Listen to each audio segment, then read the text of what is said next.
Hello दोस्तों, आपका YouTube channel MK study point में आप लोग का हार्दिक स्वागत करता हूं। आज मैं रीजनिंग का कुछ टॉपिक लेकर आए हैं। वो टॉपिक आज हम लोग देखेंगे कि किस टाइप का टॉपिक है और किस चैप्टर का है। तो वो है हम लोग स्टेटमेंट एंड आर्गुमेंट्स। ठीक है, कथन और तर्क। ठीक है, कथन और तर्क, कुछ स्टेटमेंट दिया हुआ रहता है, उस स्टेटमेंट के आधार पर कौन सा तर्क जो है आपका सही कथन से रिलेटेड होना चाहिए और कौन सा तर्क के रूप में सही अनुसरण कर रहा है उसको देखते हैं। ठीक है, अब देखिए एक नंबर में कह रहा है क्या भारत में फांसी के स्थान पर पूरे जीवन कठोर कारावास की सजा के रूप में बदल देना चाहिए।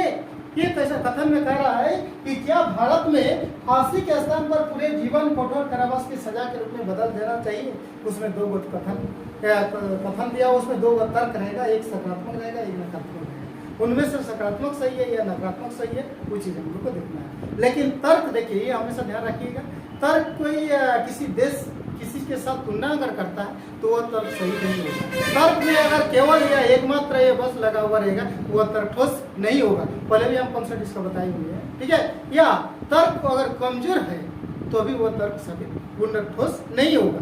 ठीक है, तर्क अगर पुनरावृत्ति हो रही है, कथन का जो कथन में कहा गया है उसी की अगर पुनरावृत्ति हो रही है तो भी तर्क जो है आपका सही नहीं होगा, वह ठोस नहीं होगा। तो इस टाइप का जो मुख्य बिंदु है उस मुख्य बिंदु पर तर्क में ध्यान देना होगा कि क्या इसमें कहा जा रहा है वो तर्क सही है या गलत। देखिए एक नंबर में कह रहा है क्या, हाँ बहुत से विकसित देशों ने इसे लागू कर दिया है। देखिए यहाँ क्या हो रहा है, विकसित देशों ने यानी दूसरे देशों के साथ इसको तुलना किया गया है।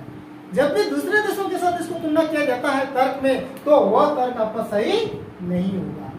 किसी भी देश के साथ अगर तुलना करता हो तो वह तर्क आपका ठोस नहीं होगा, यानी आपका। दूसरा कह रहा है कि नहीं, फांसी की सजा रहनी चाहिए जिन्होंने जघन्य अपराध किया हो।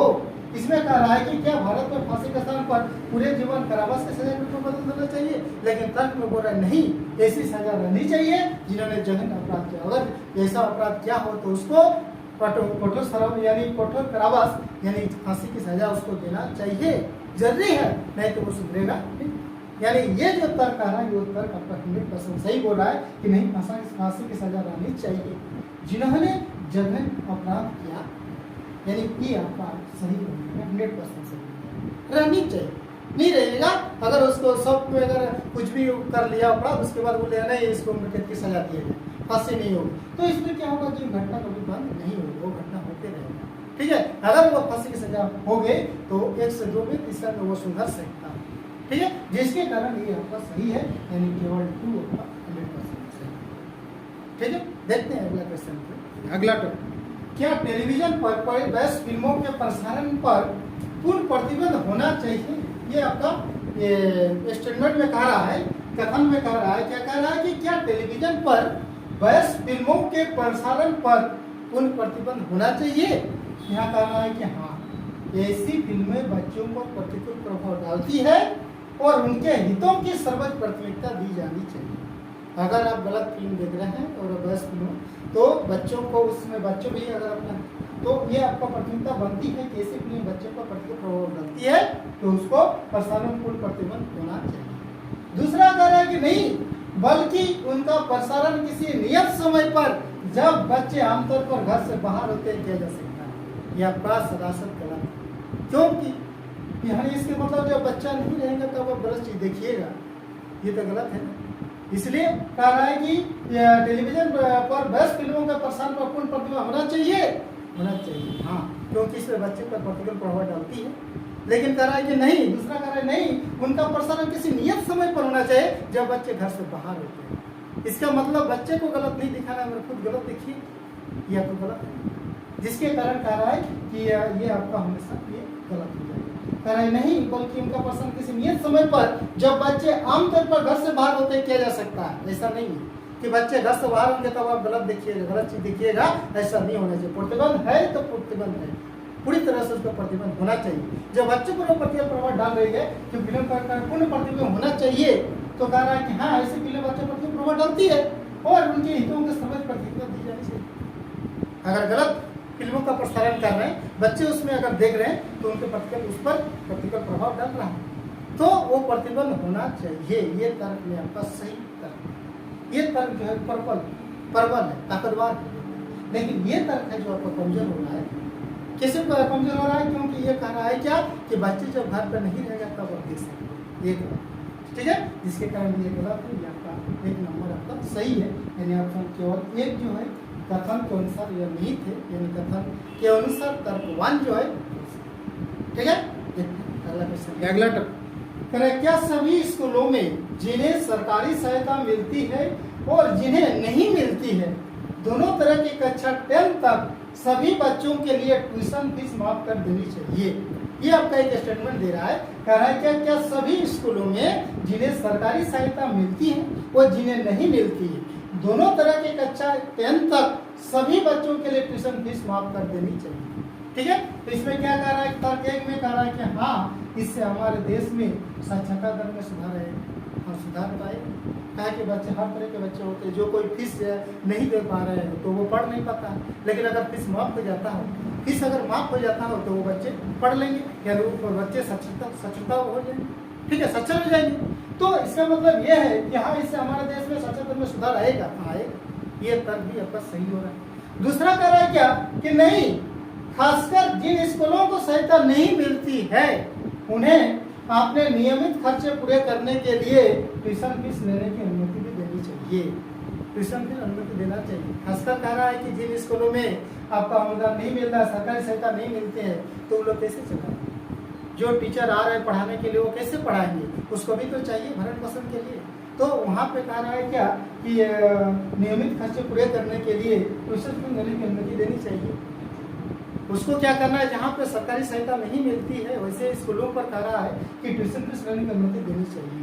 कह रहा है क्या सभी स्कूलों में जिन्हें सरकारी सहायता मिलती है और जिन्हें नहीं मिलती है, कह रहा है दोनों तरह की कक्षा 10 तक के सभी बच्चों के लिए ट्यूशन फीस कह रहा है माफ कर देनी चाहिए। एक में बोल रहा है हाँ ऐसे साक्षरता दर में वृद्धि यहाँ होगी, दूसरे में बोल रहा है नहीं, जिसको सरकारी सहायता नहीं मिलती है उन्हें अपना खर्चे चलाने के लिए, आपका नियमित खर्चे चलाने के लिए ट्यूशन फीस लेने की अनुमति देनी चाहिए। यानी ये भी जो हो रहा है आपका ठोस हो रही है, यानी तर्क ये भी एक प्रकार का तर्क सही हो रहा है।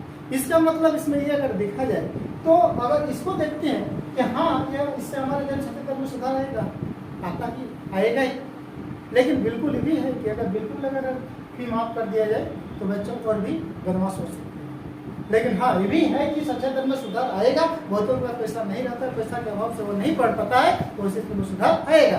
दूसरा कह रहा है कि नहीं, जिसको सहायता नहीं मिलती है उसको कहना है कि उसको नियमित खर्चे चलाने के लिए कुछ फीस लेने की अनुमति देनी चाहिए। ये भी आपका सही कहना है। तो ऐसे स्थिति में क्या करना है कि ठोस तो दोनों ही प्रूफ हो रही है, लेकिन जब इसको लेते हैं तो ये गलत, इसको लेते हैं तो ये गलत हो जा रहा है। पूर्ण तो ऐसा नहीं है कि ट्यूशन फी माफ कर देने से पूर्ण तो साक्षर हो जाएंगे, ऐसा नहीं है। होते तो सरकारी स्कूल खुले हुए हैं, लेकिन कहाँ पूर्ण साक्षर हो रहे हैं। लेकिन कोई जरूरी नहीं है कि अगर पूर्णतः अगर फीस माफ कर देंगे तो पूर्णतः साक्षर हो जाएंगे, इसे कोई जरूरी नहीं है।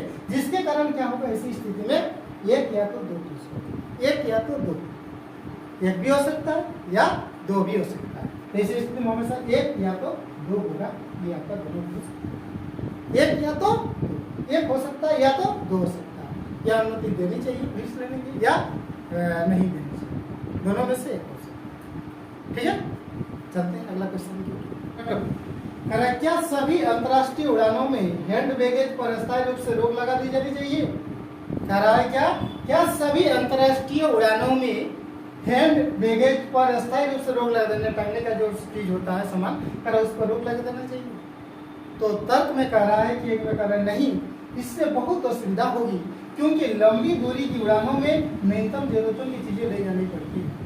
जहाँ पर लंबा दूरी तय करना हो वहाँ पे क्या होता है कि कोई जरूरत की चीजें होता है उसको ले जाने की जरूरत पड़ती है, वहाँ पे कह रहा है कि हैंड बैगेज की जरूरत रहना चाहिए। दूसरा कह रहा है कि हाँ, यात्रा कर रहे यात्रियों की सुरक्षा सुनिश्चित करने के लिए कह रहा है यह आवश्यक है। हैंड बैगेज कह रहा है कि अस्थायी रूप से रोक लगा दीजिए, ताकि उसमें जो यात्रा कर रहे हैं तो उसमें कह रहा है कि वह सुरक्षा सुनिश्चित करने के लिए ऐसा होना चाहिए। कोई अगर लंबी दूरी तय कर रहा है तो लंबी दूरी तय करने के लिए उसको क्या करना है कि हैंड बैगेज की जरूरत पड़ती है। वो चीज़ कहाँ रखेंगे, जहाँ हाथ में कितना देर तक रखेंगे, तो ऐसे स्थिति में उसको क्या है कि हैंड बैगेज की जरूरत पड़ती है। तो कहना था नहीं, इससे बहुत असुविधा होगी, अगर उसको बंद कर दिया जाता है तो इससे असुविधा होगी, क्योंकि लंबी दूरी उड़ानों में न्यूनतम जरूरत की चीजें ले जानी पड़ती है, तो इससे असुविधा होगी। अगर उसको प्रतिबंध लगा दे रहे थे, ठीक है, जिसके कारण क्या होगा, ये आपका कर्म जो है सही होगा। दूसरा कर रहा है कि हाँ यात्रा कर रहे, यात्रा को सुरक्षा सुनिश्चित करने के लिए यह आवश्यक है। सुरक्षित कहाँ हो रहा है, सुरक्षा कहाँ हो रहा है, तो आपको बोट में लेकर चलना पड़ेगा, जो भी जला ले जा रहा है, बैग ले जा रहे हैं।